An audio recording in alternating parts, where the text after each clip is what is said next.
I haven't been rejected this hard since high school. My contractor ghosted me.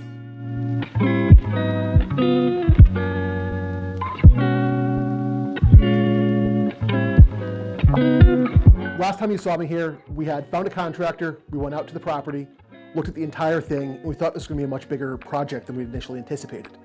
So we talked to Connie, and she was nice enough to give us a couple weeks to run our numbers again and figure out if the numbers that we were presenting to her would actually make sense if we could see a good return on the end of that. So contractor came, talked to him, he was writing us up a full proposal for all the different things, the roof, the floors, the foundation, everything that was out of whack that we discovered that day. So waited a week, didn't hear from him. Gave him a call, gave him a text. A couple more days passed, didn't hear from him. Another week passed, didn't hear from him. Finally, about 3 weeks later, I got a text from him saying that he was sick. Still didn't give me any numbers. So needless to say, that deal fell apart.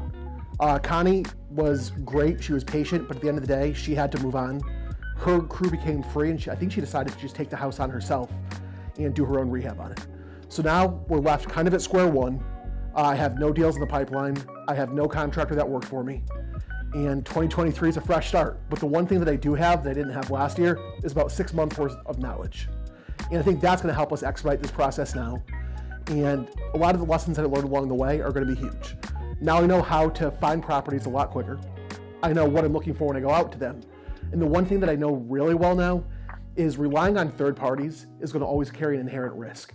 So dealing with a contractor, not having one in my pocket that I already know, that I already like, and that I already trust is going to be a challenge. If it's an easy house where I feel really confident in my estimations, I'm not as worried about it because I can already lock it up under contract. But going forward, as I'm searching for new houses, as I'm trying to identify a new property, one of the things that I can have to do is start reaching out on Facebook groups all across and trying to find somebody that's recommended, that's willing to play ball, that's willing to do exactly what I need, and have a couple of those people already in my pipeline. At the same time, I'm going to probably try to look at some subcontractors as well, trying to find somebody that's like an HVAC guy, somebody for electrical, for plumbing, just so I could start building my little book, that little black book that Bill talked about, of people that I know, of people that I could have, that I could call at a moment's notice, and try to get this entire thing moving a lot faster. That's one of the things in any kind of business. You want to lower your acquisition speed.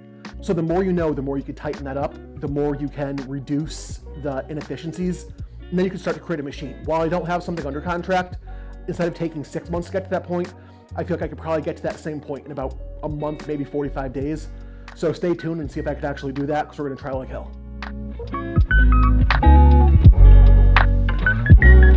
All right, guys, thanks for watching. If you enjoyed this kind of content, like, subscribe, and then click the real subscribe button, that little bell down there, and follow more of our content.